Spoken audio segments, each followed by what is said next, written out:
உலகமெங்கும் வாழ்ந்து கொண்டிருக்கும் ஆஸ்ட்ரோ ரிவி நேயர்கள் அனைவருக்கும் பாரம்பரிய ஜோதிடர் பா ரவிக்குமார் அன்பான வணக்கங்கள். இப்போ பார்த்திங்கன்னா அதாவதுன்றது ஒவ்வொரு மனிதருக்கும் ஒவ்வொரு எதிர்பார்ப்புன்றது கம்பல்சரி கண்டிப்பாக இருக்கும். இப்போ பார்த்திங்க அப்படின்னா ஒருத்தருக்கு திருமணம் ஆகலை அப்படின்ற ஒரு எதிர்பார்ப்பு, ஒரு சிலருக்கு குழந்தை பாக்கியம் இல்லை அப்படின்ற ஒரு எதிர்பார்ப்பு, இன்னும் ஒரு சிலருக்கு பார்த்திங்கன்னா வளர்ச்சிகள் இல்லை அப்படின்ற ஒரு எதிர்பார்ப்பு, அதையும் தாண்டி ஒரு சிலருக்கு பார்த்திங்கன்னா படிப்புக்கு உண்டான வேலை இல்லை அப்படின்ற ஒரு எதிர்பார்ப்பு. ஏன்னா ஒவ்வொரு மனிதருக்கும் ஒவ்வொரு எதிர்பார்ப்பு கண்டிப்பாக இருக்க தான் செய்யுதுங்க. அதாவது பார்த்திங்க அப்படின்னா இந்த உலகத்தில் நம்ம நல்லா இருக்கோம் அப்படின்னா அதுக்கு நம்ம 1000 விஷயங்கள் உதாரணமாக எடுத்துக்கலாம். ஆனால் நம்ம கஷ்டப்படுறோம் அப்படின்னா அதுக்கு 4 ரீசன் மட்டும்தான் உண்டு, 4 காரணங்கள் மட்டும்தான் உண்டு. அது என்னென்ன காரணம் அப்படின்னு பார்த்திங்கன்னா, அதாவதுன்றது முதல்ல ஒரு மனிதன் கஷ்டப்படுறாங்க, அதாவது அழிவு நோக்கி போகிறதுக்கு காரணம், கஷ்டப்படுறதுக்கு காரணம், முதல் காரணம் பார்த்திங்கன்னா தோஷங்கள். ஏன்னா ஒரு மனிதனுக்கு தோஷங்கள் இருந்தது அப்படின்னா முழுக்க அவங்களோட வாழ்க்கை கண்டிப்பாக இருக்காதுங்க, வளர்ச்சின்றதே இருக்காது. ரெண்டாவது காரணம் அதாவதுன்றது சதி, சுற்றி இருக்கக்கூடிய மனிதர்களுடைய சத்துருக்கள், அதாவது திஷ்டின்னு சொல்லலாம், சதின்னு சொல்லலாம். மூணாவது பார்த்திங்கன்னா வளர்ச்சி இல்லைன்னு சொல்கிறதுக்கு காரணம் திசா புத்தி கெட்டு போனால் அவங்களோட வளர்ச்சி இருக்காது அப்படின்றத எடுத்துக்கலாம். நாலாவது சனி இருந்தால் கஷ்டப்படுவாங்க. அப்போ ஒரு மனிதனுக்கு கஷ்டப்படுறதுக்கு 4 காரணம்தான். ஒன்று தோஷங்கள், ரெண்டாவது சதி, மூணாவதுன்றது திசா புத்தி, 4வது சனி, அதாவது 7 சனி, அஷ்டமத்து சனி, ஜென்மச்சனி, அர்த்தாஷ்டம சனி, இந்த மாதிரி சனி. அப்போ பார்த்திங்க அப்படின்னா நிறைய பேருக்கு பார்த்திங்கன்னா ஆக வேண்டிய நேரத்தில் கல்யாணம் ஆகிறதில்ல, நிறைய பேருக்கு இருக்க வேண்டிய நேரத்தில் குழந்தை பாக்கியம் இருக்கிறதில்ல, நிறைய பேருக்கு பார்த்திங்கன்னா வாழ்க்கைக்கு தகுந்த வளர்ச்சி இருக்கிறதில்ல, உழைப்புக்கு தகுந்த உயர்வு இருக்கிறதில்ல, படிப்புக்கு தகுந்த ஒரு முன்னேற்றம் இருக்கிறதில்ல. அப்போ நம்ம என்ன பண்ணுவோம், நம்மளுடைய ஜாதகத்தை கொண்டு போய் ஒரு இடத்துல கொடுத்து பார்ப்போம். அப்போ அந்த ஜாதகரை பார்த்துட்டு என்ன சொல்லுவாங்க, ஒன்று உங்களுக்கு தோஷங்கள் இருக்குதுங்க, அதனால தான் உங்களுக்கு திருமணம் ஆகலை, புத்திர பாக்கியம் இல்லை, வளர்ச்சி இல்லை, உங்களோட வாழ்வாதாரம் நல்லா இல்லை அப்படின்னு சொல்லுவாங்க. அதே மாதிரி பார்த்திங்கன்னா அதே இன்னொருத்தட்ட கொண்டு போய் நம்ம கொடுத்தோம் அப்படின்னா, அதாவது உங்களோட ஜாதகத்தில் யாருங்க சொன்னது, தோஷமெல்லாம் அப்படிலாம் எதுவும் கிடையாது, நல்லா இருக்குன்னு சொல்லுவாங்க. அப்போ நம்ம மனசுக்குள்ளார ஒரு கேள்வி இருக்கும், என்னடா அவர் பார்த்தா தோஷம் இருக்குதுன்னு சொல்கிறாரு, இவர் பார்த்தா தோஷம் இல்லைன்னு சொல்கிறாரு, அப்போ நம்ம எதை நம்புறது அப்படின்ற அந்த குழப்பம் நமக்குள்ளார கண்டிப்பாக வந்துடுது இல்லைங்களா. அப்போ நாம் இந்த பதிவில் பார்க்குறது என்னென்னு பார்த்திங்கன்னா, ராசிக்கு பலன் சொல்கிறது இல்லைங்க, பலன் சொல்லலை, லக்னத்துக்கு பலன் சொல்கிறோம். அதாவது தோஷம் அப்படின்றது முதல் தோஷம் நாகதோஷம், அதாவது ராகு கேதுன்னு சொல்லுவாங்க. அது எந்த இடத்துல இருந்தால் தோஷம் அப்படின்றது அதை பார்க்க போகிறோம். அடுத்தது செவ்வாய் தோஷம், எந்தெந்த இடத்துல இருந்தால் செவ்வாய் தோஷம் அப்படின்றத பார்க்க போகிறோம். அதுக்கு அடுத்தது பார்த்திங்கன்னா தார தோஷம் அப்படின்றது எந்த இடத்துல இருந்தால் தோஷம்ன்றது பார்க்க போகிறோம். அதுக்கு அடுத்தது பார்த்திங்கன்னா புத்தர தோஷம், எந்தெந்த இடத்துல இருந்தால் புத்தர தோஷம் அப்படின்றத பார்க்க போகிறோம். அடுத்தது காலசர்ப தோஷம், எந்த இடத்துல இருந்தால் எப்படி இருந்தால் காலசர்ப தோஷம். அதுக்கு அடுத்தது பார்த்திங்கன்னா அதாவதுன்றது வர்க்க தோஷம், பூர்வ புண்ணிய சாபம் சொல்லுவாங்க, பெண் சாபம்னு சொல்லுவாங்க. இது எந்த இடத்துல இருந்தால் பூர்வ புண்ணிய தோஷம். அடுத்தது அதாவது பார்த்திங்கன்னா சகட தோஷம், எங்கே இருந்தால் சகட தோஷம். அதுக்கப்புறம் பார்த்திங்கன்னா புணர்ப்பு தோஷம் அப்படின்றது ஒரு ஜாதகத்தில் பார்த்திங்கன்னா லக்னத்தை அடிப்படையாக தான் எந்த ஜாதகர்கிட்ட கொண்டு போய் கொடுத்தாலும், அதாவது லா அப்படின்னு போட்டிருக்கோம், அதுதான் லக்னம்ன்றது 1ஆம் இடம். அந்த லக்னத்தை அடிப்படையாக வச்சு தான் இந்த காணொலியில் இப்போ எந்தெந்த இடத்துல இருந்தால் எந்தெந்த தோஷங்கள் அப்படின்றது மிக விளக்கமாகவும் விரிவாகவும் நம்ம அருமையாக அற்புதமாக பார்க்க போகிறோங்க. சரிங்களா? அதே மாதிரி இதுக்கு முன்னாடி நம்ம சேனலை சப்ஸ்கிரைப் பண்ணாதவங்க சப்ஸ்கிரைப் பண்ணிக்கோங்க. உங்கள் நண்பர்களுக்கு ஷேர் பண்ணுங்கள். அதே மாதிரி நீங்கள் சொல்ல வர்றது என்னன்றது கமெண்டில் சொல்லுங்கள், நான் கேட்டுக்கிறேன். இதே போக ஒரு பொருள் நம்மக்கிட்ட இருக்கும்போது அதனோட அருமை கண்டிப்பாக நமக்கு தெரியாது. அதே நம்ம அது இல்லாத போது தான் அதனோட அருமை நமக்கு கண்டிப்பாக தெரியும்னு சொல்லுவாங்க. இதை நான் ஏன் சொல்கிறேன்னா, இப்போ இந்த காணொலியில் நீங்கள் கேட்கும்போது உடனே நான் என்ன சொல்ல வரேன்னா, உங்கள் ஜாதகத்தை கையில் எடுத்து வச்சுக்கோங்க. நீங்கள் இதை பார்த்து முடிச்சுட்டு கூட என்ன பண்ணுறேன்னா, உங்களுடைய சுய ஜாதகம் கையில் எடுத்து வச்சுக்கோங்க. மேச ராசியிலிருந்து மீன ராசி வரைக்கும், அதாவது ஒவ்வொரு லக்னத்தில் பிறந்தவங்க, மேச லக்னம், ரிஷப லக்னம், மிதுன லக்னம், இது மாதிரி அந்தந்த லக்னத்தில் பிறந்தவங்களுக்கு எங்கெங்கே இருந்தால் தோஷம்ன்றதை பற்றி தெளிவாக நான் சொல்கிறேங்க. இந்த வீடியோவை முதல்ல நீங்கள் சேவ் பண்ணி வச்சுக்கிட்டாலும் சரி, இல்லை நம்ம சேனலை நீங்கள் சப்ஸ்கிரைப் பண்ணி வச்சுக்கிட்டாலும் சரி. அப்படி வைக்கும் பொழுது நாளைக்கு ஒரு சூழ்நிலையில் நீங்கள் ஒருத்தட்ட கொண்டு போய் கொடுக்கும்போது அவங்க சொன்னாங்க அப்படின்னா இந்த காணொலி எடுத்து பாருங்கள். அவங்க சொல்கிறதுக்கும் நாம் சொல்கிறதுக்கும் தோஷம் இருக்குது அப்படின்னா அவங்க சொன்னது உண்மை அப்படின்றத நீங்கள் ஏற்றுக்கோங்க. சப்போஸ் இந்த வீடியோ நீங்கள் சேவ் பண்ணிவிட்டு அவங்க பார்க்கும்போது நான் உங்களுக்கு தோஷம் இருக்குது அப்படின்னா உங்களுக்கு நான் குறிப்பிட்டு நான் சொல்ல விரும்பலை. பொதுவாக இந்த 12 ராசிக்காரங்களுக்கும் தோஷத்தை பற்றி நான் தெளிவாக சொல்கிறேன். அப்படி நான் தெளிவாக சொல்லும்போது நீங்கள் தெரிஞ்சுக்கிட்டு அது கம்பேர் பண்ணி பாருங்கள். சரிங்களா? அப்படி பார்க்கும்போது உங்களுக்கு இது எல்லாமே தெரியும். ஏன்னா ஒரு மனிதனுடைய வளர்ச்சி இல்லாமல் இருக்கிறதுக்கு காரணம், வாழ்வாதாரம் இல்லாமல் இருக்கிறதுக்கு காரணம், புத்திர பாக்கியம் இல்லாமல் இருக்கிறதுக்கு காரணம், முழுக்க பார்த்திங்கன்னா வயசுக்கு தகுந்த வளர்ச்சி இல்லாமல், உழைப்புக்கு தகுந்த உயர்வு இல்லாமல், இன்றைக்கி நம்ம உழைச்சி கஷ்டப்பட்டு வாழ்க்கையில் முன்னேற முடியாமல் ஏறின இடத்துலையே மீண்டும் இறங்கிக்கிட்டு வளர முடியாமல், அதாவது இந்த உலகத்தில் பிறந்தோம் ஏதோ வளர்ந்தோம் இல்லாமல் நம்ம பிறந்ததுக்கு ஒரு அர்த்தம் வேணும் இல்லைங்களா?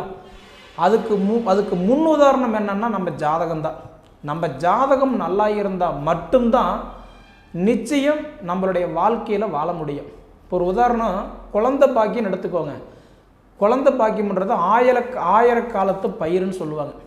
ஒரு சிலருக்கு பாருங்கள் நினச்ச உடனே குழந்தை பிறந்துடும்.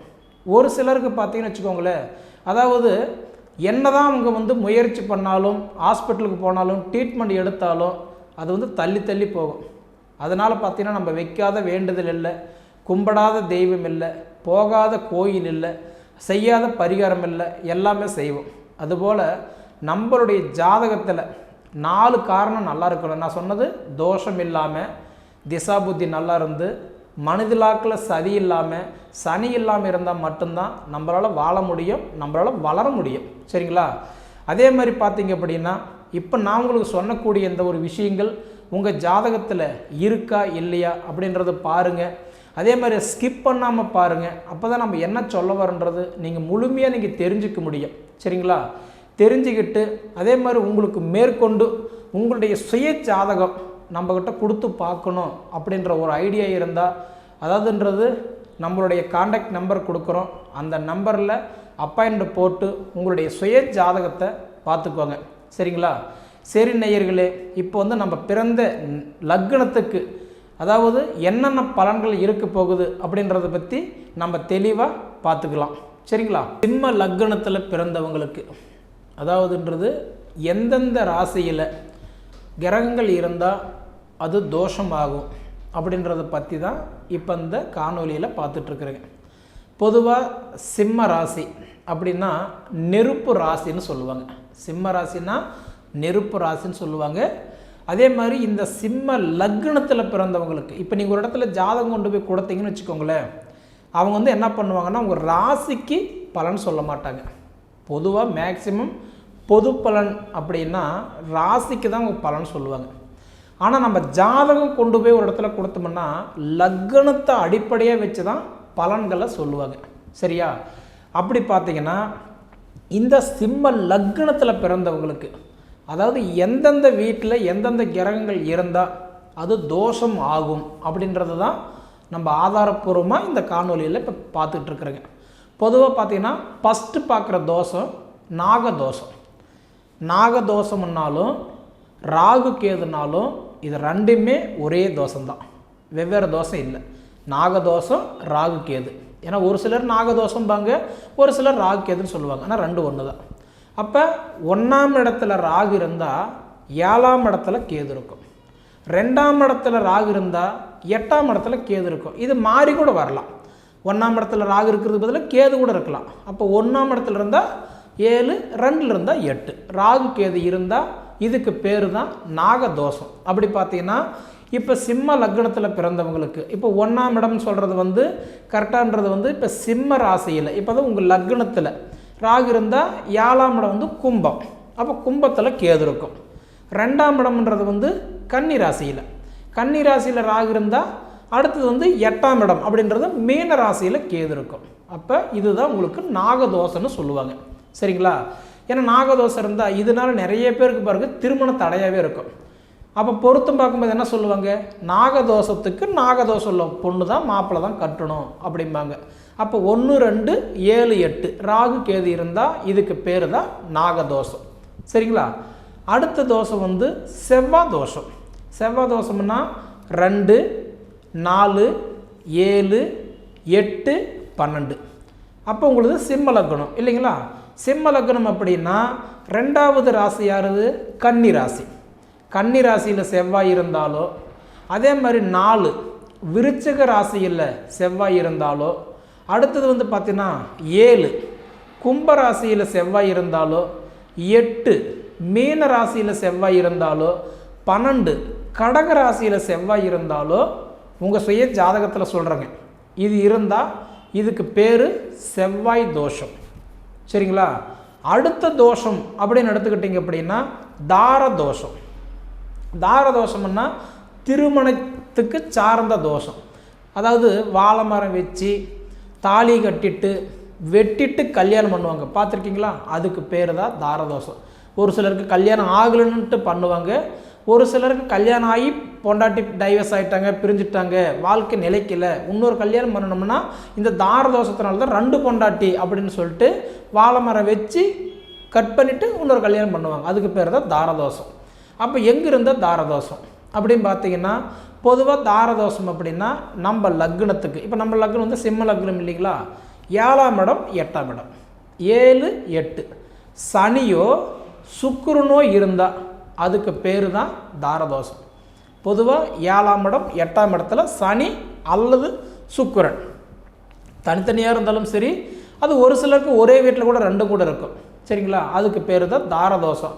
அப்போ உங்கள் லக்னத்துக்கு 7ஆம் இடம்ன்றது கும்ப ராசியில், 8ஆம் இடம் சொல்கிறது மீன ராசியில். அப்போ கும்ப ராசியிலையோ மீன ராசியிலையோ நான் சொல்கிற மாதிரி சனியோ சுக்கிரனோ இருந்தால் அதுக்கு பேர் தான் தாரதோஷம். சரிங்களா? அடுத்தது பார்த்தீங்க அப்படின்னா புத்திர தோஷம். நிறைய பேருக்கெல்லாம் பாருங்கள், அதாவது கல்யாணம் ஆகி எல்லாம் இருக்கும், சொத்து சுகம் இருக்கும், வசதி இருக்கும், நல்லா இருப்பாங்க, அழகாக இருப்பாங்க, நல்லா படிச்சிருப்பாங்க, நல்ல வேலையில் கூட இருப்பாங்க. ஆனால் குழந்தை பாக்கியம் பாருங்கள் இல்லாமல் இருப்பாங்க. அவங்க ஒரு ஜாதகாட்டை கொண்டு போய் ஜாதகம் கொடுத்தா, அம்மா உங்களுக்கு புத்திர தோஷம் இருக்குதுங்க, அதனால தான் குழந்தை பாக்கியம் தள்ளி போகுதுன்னு சொல்லுவாங்க. அது எந்த இடத்துல இருந்தால் புத்திர தோஷம் அப்படின்னு பார்த்தீங்கன்னா 5ஆம் இடம் தான் புத்திர காரகன், 5ஆம் இடம் தான் புத்திர ஸ்தானம். அந்த 5ஆம் இடம்ன்றது யார் அப்படின்னு பார்த்தீங்கன்னா உங்கள் லக்னத்துக்கு 5ஆம் இடம் தனுசு ராசி. தனுசு ராசியில் ராகுவோ கேதுவோ இருந்தால் கடுமையான புத்திர தோஷம். அதே மாதிரி சனியோ குருவோ இருந்தால் குழந்தை பாக்கி தாமதமாகும். சரிங்களா? அதே மாதிரி பார்த்தீங்கன்னா அப்போ உங்களுடைய ஜாதகத்தை தொட்டு பாருங்கள், குழந்தை பாக்கி உங்களுக்கு தடையாக இருக்கா, ஆண் இருந்து பெண் இல்லையா, இல்லை பெண் இருந்து ஆண் இல்லையா, உங்கள் ஜாதகத்தை எடுத்து பாருங்கள். 5ஆம் இடத்துல நான் சொன்ன மாதிரி தனுசு ராசியில் சரிங்களா ராகு அல்லது கேது அல்லது சனி அல்லது குரு ஏதாவது ஒரு தோஷம் மாதிரி இருந்ததுன்னா அதுக்கு பேர் தான் புத்திர தோஷம். சரிங்களா? அடுத்தது பார்த்தீங்க அப்படின்னா அதாவது இந்த வர்க்க தோஷம்னு சொல்லுவாங்க. சரிங்களா? அந்த வர்க்க தோஷம்னா என்ன? பொதுவாக வர்க்க தோஷம்னா பூர்வ புண்ணிய சாபம், முன்னோர்கள் இறந்த நேரம் சரியில்லை, பித்ருக்கள் தோஷம், பெண் சாபம், இது போல் ஏதாவது ஒரு குறை இருக்கிறதுக்கு பேர் தான் வர்க்க தோஷம் சொல்லுவாங்க. அப்போ அந்த வர்க்க தோஷம்னா என்ன? சனி சூரியன் இது 2 ஒன்றா சேர்ந்து ஒரே வீட்டில் இருந்தால், சனி சூரியன் ஒரு வீட்டில் இருந்தால் அதுக்கு பேர் தான் வர்க்க தோஷம். அப்போ எந்தெந்த வீட்டில் இருந்தால் வர்க்க தோஷம்? 5, 7 9. அப்போ அந்த 5 7 9ஆம் இடத்துல இருந்தால் அதுக்கு பேர் வந்து வர்க்க தோஷம். அப்போ உங்களுக்கு வந்து எந்தெந்த வீடு அப்படின்னு பார்த்தீங்கன்னா 5வது வீடு வந்து உங்களுக்கு தனுசு ராசி. அதே மாதிரி தனுசு ராசியில் சனியோ நான் சொன்ன மாதிரி உங்களுக்கு வந்து சூரியன் சேர்ந்திருந்தாலும் வர்க்க தோஷம். அடுத்தது 7ஆம் இடம் கும்பராசி. கும்பராசியில் சனியும் சூரியன் சேர்ந்திருந்தாலும் உங்களுக்கு வர்க்க தோஷம். அடுத்தது வந்து பார்த்தீங்கன்னா மேச ராசி, சனியும் சூரியன் சேர்ந்திருந்தாலும் வர்க்க தோஷம். அப்போ உங்களுக்கு தனுசு ராசி, கும்பராசி, மேசராசி இந்த 3 வீட்டில் சனி சூரியன் சேர்ந்திருக்கான்னு பாருங்கள். இருந்ததுன்னா நிச்சயம் வர்க்க தோஷம்தான்.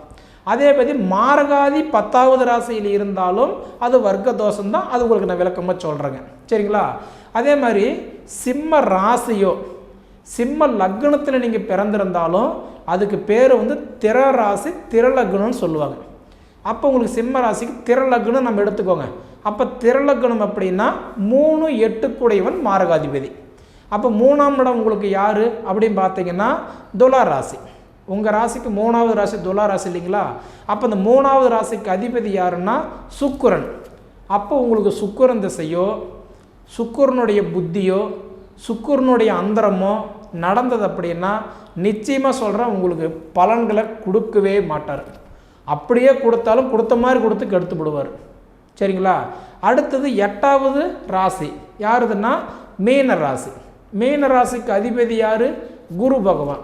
அப்போ உங்களுக்கு குரு திசையோ குரு புத்தியோ குருவுடைய அந்தரமோ இந்த உடைய சிம்ம ராசிக்காரங்களுக்கு நான் என்ன சொன்னேன், அதாவது சுக்கிரனுடைய திசா புத்தியோ குருவுடைய திசா புத்தியோ உங்கள் சுய ஜாதகத்தில் உங்களுக்கு நடந்தால் கண்டிப்பாக சொல்கிறேன் உங்களுக்கு இந்த திசா புத்தியில் நல்ல பலன்களை கொடுக்கவே மாட்டார், சரிங்களா?